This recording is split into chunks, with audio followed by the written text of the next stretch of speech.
ముక్కోటి ఏకాదశి కల్పిత విశిష్టత కథ.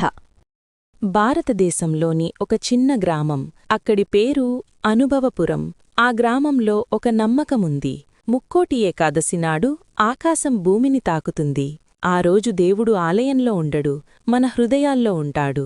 ప్రతి సంవత్సరం ముక్కోటి ఏకాదశి రోజున ఆ గ్రామం నిశ్శబ్దంగా మారుతుంది. కాని ఆ నిశ్శబ్దంలోనే ఒక అదృశ్య కదలిక మొదలవుతుంది. కథానాయకుడు రాఘవ అని యువకుడు. చదువుకున్నవాడు, తర్కవాది, దేవుడంటే సందేహం అతని మాట. పండగలు, ఉపవాసాలు ఇవన్నీ మనిషి సృష్టించిన భ్రమలు. అయితే ఒక కారణంగా అతను ముక్కోటి ఏకాదశి రోజున గ్రామంలోనే ఉండిపోతాడు. ముక్కోటి ఏకాదశి ఉదయం. ఆ రోజు ఉదయం గ్రామం మొత్తం పవిత్రంగా కనిపిస్తుంది. ఆలయంలో గంటలు మోగడం లేదు, దీపాలు వెలిగించడం లేదు, భజనలు కూడా లేవు. రాఘవ ఆశ్చర్యపోతాడు. అప్పుడు ఒక వృద్ధుడంటాడు, ఈరోజు దేవుడికి శబ్దం అవసరం లేదు బిడ్డా, ఈరోజు మన లోపలి శబ్దం వినాలి. నదీ తీరంలో జరిగిన సంఘటన. మధ్యాహ్నం రాఘవ నదీ తీరానికి వెళ్తాడు. అక్కడొక పేదవాడు తనకున్న చివరి అన్నాన్ని ఒక ఆకలితో ఉన్న పిల్లవాడికి ఇస్తున్నాడు. ఆ పేదవాడు నవ్వుతూ చెబుతాడు, ఈరోజు ఉపవాసం కాదు, త్యాగం చెయ్యమన్నారు.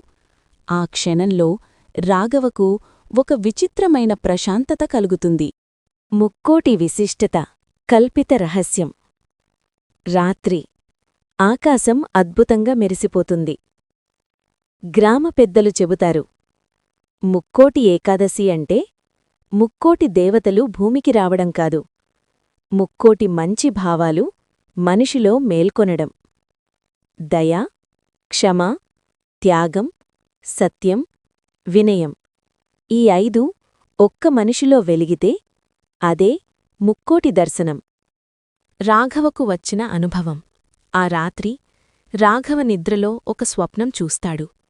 శ్రీమహావిష్ణువు ప్రత్యక్షమై ఇలా అంటాడు, నన్ను ఆలయాల్లో వెతకకు రాఘవా, నీ ఆలోచనల్లో, నీ కార్యాల్లో నేనున్నాను.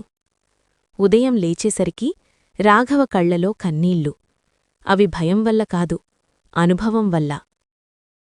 ముగింపు. ఆ రోజు తర్వాత రాఘవ ఆలయానికి ఎక్కువగా వెళ్లలేదు. కాని ఆకలితో ఉన్నవాడికి అన్నం పెట్టాడు, బాధలో ఉన్నవాడిని ఆదరించాడు, కోపాన్ని కరుణగా మార్చాడు. గ్రామస్థులంటారు, రాఘవ ముక్కోటి దర్శనం పొందాడు అని. కాని రాఘవకు తెలుసు, ముక్కోటి ఏకాదశి అంటే దేవుడు మన లోపల మేల్కొనే రోజు అని. కథ సందేశం. ఉపవాసం కడుపుకే కాదు, మనసుకూ కావాలి. అదే ముక్కోటి ఏకాదశి నిజమైన విశిష్టత. Friends, please subscribe, like, share and comment మన ఛానల్.